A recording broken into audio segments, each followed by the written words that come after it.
Ya, saya nggak bercanda dengan judul dari video ini. Vivo V27 5G ini memang salah satu deal terbaik dari Vivo. Karena Vivo V27 5G ini menurut saya bagus banget. Karena di segmen harganya, sejauh ini baru Vivo V27 5G ini aja yang paling mendekati flagship.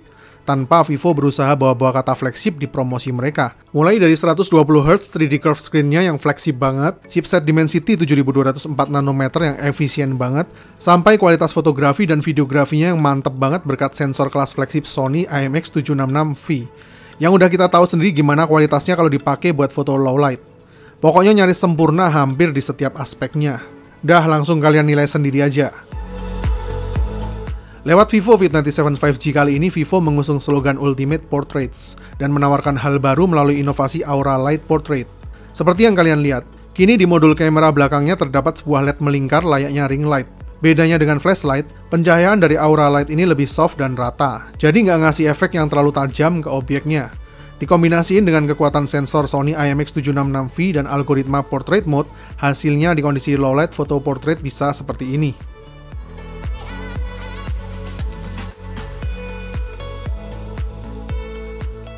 Vivo V27 5G ini punya triple rear camera dan front camera 50MP HD autofocus. Kualitas main kameranya nggak perlu diraguin lagi. Untuk kelas mid-range, sensor Sony IMX766V menurut saya jelas udah salah satu pilihan yang terbaik. Apalagi di seri Vivo V27 5G ini sensornya masih mendapatkan penyempurnaan dari Vivo lewat fitur Ultra Sensing, seperti yang ada di flagshipnya. Ultra Stable dengan OIS, dan Ultra Fast dengan Full Pixel Focus. Jadi itu deskripsi huruf V yang ada di belakang nama sensornya. Hasilnya jelas luar biasa, seperti yang bisa kita lihat. Di kondisi siang hari jelas semuanya terasa enteng banget buat sensornya. Detailnya mantap, HDR-nya sangat baik, dan fokusnya akurat. Jarang banget dapat foto blur meskipun kita capture dengan cepat. Kalau urusan tone warnanya bisa kita pilih langsung di setup kameranya, mau pakai natural color atau enggak. Tapi kalau saya pribadi lebih suka yang nggak pakai natural color, karena warnanya jadi terasa lebih vivid dan hidup. Kalau yang ini disesuaikan ke selera masing-masing aja. Intinya kalau urusan main kameranya, jelas sangat memuaskan dan nggak ada komplain, udah bagus banget. Buat foto low light juga nggak perlu ditanya. Sony IMX766V ini sejak dulu memang paling terkenal bagus di kondisi low light-nya. Kualitas gambar yang dihasilin bener-bener detail dan clear. Dynamic range-nya masih sangat luas meskipun di kondisi gelap, dan tone warnanya juga masih tetap on point. Cuma langit aja yang warnanya jadi kurang natural karena jadi nampak cerah. Tapi untuk noise jarang sekali terlihat meskipun kita capture di kondisi gelap. Mantap lah kualitas fotografi low light-nya.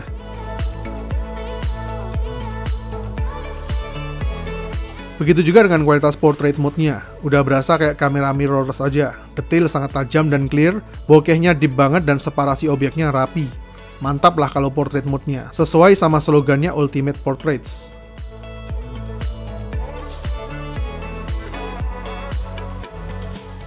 Nah, kalau kita perhatiin, default di mode portraitnya ini secara otomatis ada di settingan angle 2 kali zoom supaya ngasilin close up portrait. Di kondisi penerangan yang cukup sih fine-fine aja hasilnya. Tapi kalau di kondisi low light, saran saya mending pakai yang 1 kali biar detail dari objeknya tercapture optimal.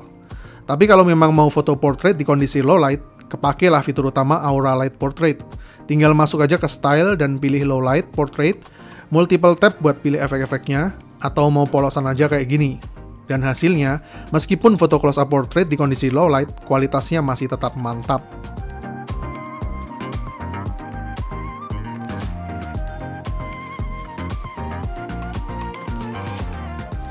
Yang keren dari mode super wide angle-nya ada di sudutnya yang luas, karena punya optical field of view 120 derajat, tapi setelah distortion correction, jadi 106 derajat.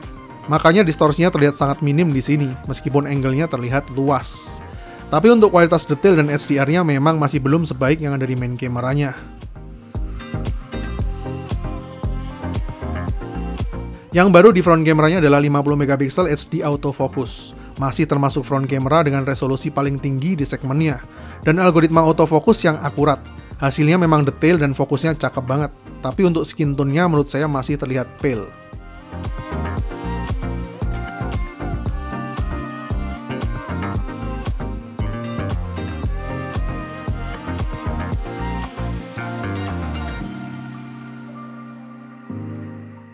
Front camera video recording bisa mencapai 4K 30 frame per second. Mantap. Tapi kalau mau lebih center ke wajah dan lebih stabil lagi bisa pakai fitur steady face. Hasilnya movement jadi lebih stabil dan fokus ke wajah kita. Cuma kalau pakai mode ini resolusi video maksimalnya ada di 1080p. Di kondisi low light juga detail dan fokus ke wajah masih oke, masih terlihat minim dengan noise. Tapi di kondisi jauh dari sumber pencahayaan, frame rate-nya agak terdegradasi dan jadi kurang smooth. Kalau 4K video recording yang ada di kamera belakangnya jelas istimewa banget, karena udah pakai hybrid image stabilization. Kombinasi antara OIS dan AIS-nya bikin movementnya sangat stabil dan frame rate-nya smooth. Meskipun ada di perekaman 4K 30 frame per second, detailnya juga cakep banget, autofocusnya juga mantap. Dan ini kita masih pakai settingan stabilisasi standar, masih belum yang ultra. Kalau pakai yang ultra memang jadi jauh lebih stabil lagi dari guncangan.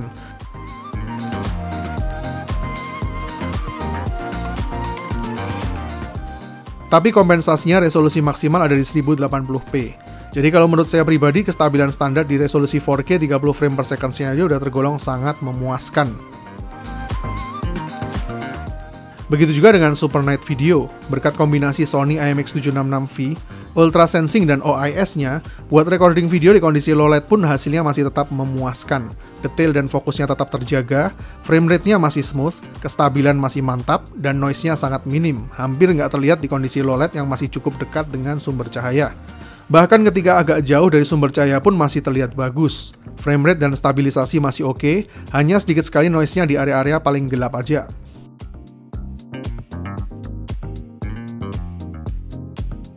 Buat yang suka record cinematic video juga disediakan berbagai jenis LUTs yang menarik dan sinematik kayak di film-film. Jadi lebih praktis dan nggak perlu repot-repot buat editing lagi.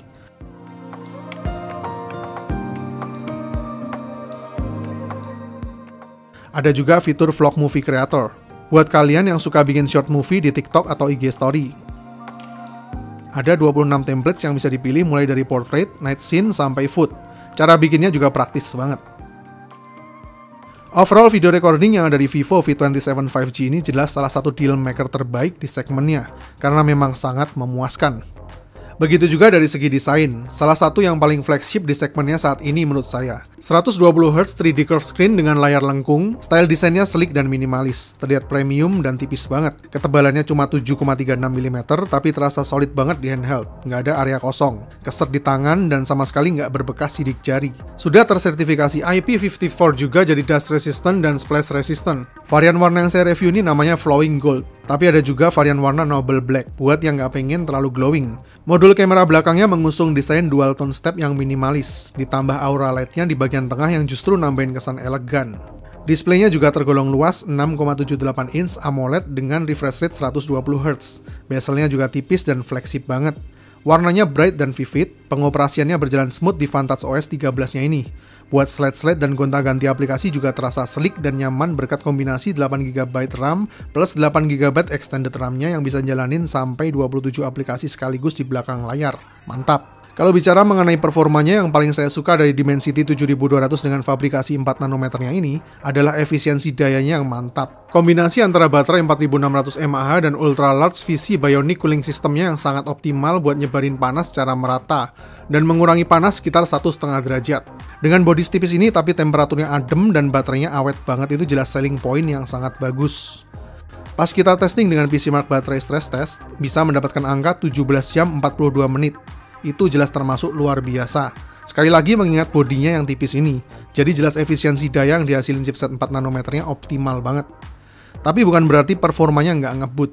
Pas kita tes Antutunya masih mendapatkan skor yang tinggi di 620 ribuan, dan ini hasil tes Geekbench dan 3D Mark Wildlife Extreme Stress Testnya. Kita testing buat main PUBG Mobile, setting grafik bisa HDR Ultra atau Smooth Extreme. Rata-rata FPS bisa mencapai 60 frame per second, dengan frame drop terendah di 54 frame per second saja. Dan selama 30 menit bermain, temperatur tertingginya mencapai 41 derajat dengan pengurangan kapasitas baterai cuma 7% aja. Selanjutnya Genshin Impact setting defaultnya ada di low, tapi kita testing pakai rata kanan mode 60 frame per second. Rata-rata FPS mencapai 35 frame per second dengan frame drop terendah di 25 fps ketika full efek animasi muncul di layar. Setelah sekitar 30 menit bermain, temperatur tertingginya hanya berada di 43 derajat dan baterainya cuma berkurang 10% aja. Kita testing juga buat putar YouTube selama sejam, baterainya juga cuma berkurang 6% aja. Dari angka-angka barusan jelas banget menunjukkan optimalisasi dan efisiensi dayanya yang sangat bagus, khususnya buat bodi setipis ini. Di sini peran dari Ultra Large Vapor Chamber Bionic Cooling Systemnya bekerja sangat optimal, yang memang diklaim oleh Vivo bisa menurunkan temperatur hingga 1,5 derajat Celcius, berkat struktur coolingnya yang punya total luas 28.054 mm persegi, dan sudah terbukti berhasil.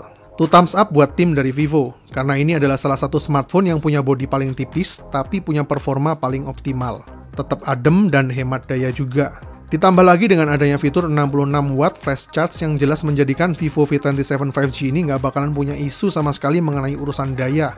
Karena buat chargingnya juga udah termasuk cepat banget. 0-50% cuma perlu waktu sekitar 19 menitan. Dan buat isi sampai penuh cuma butuh waktu di bawah sejam aja.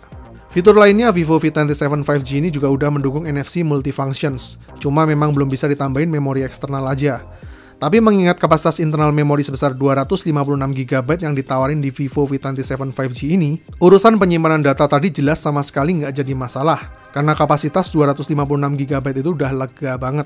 Mungkin satu-satu yang masih absen dari Vivo V27 5G ini cuma ada di speakersnya yang masih belum stereo aja, dengan kualitas suara sebagai berikut.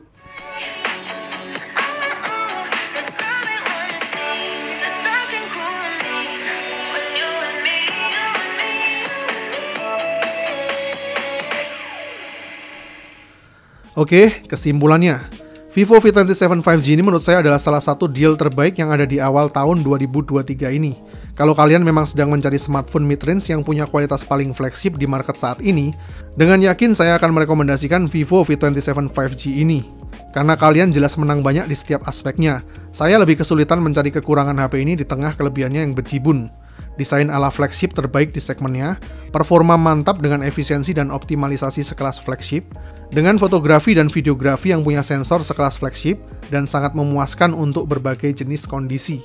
Dan semua ini bisa kalian dapetin hanya dengan budget yang bener-bener ada di segmen mid-range, yaitu 6 juta. Best deal yang sangat mantap.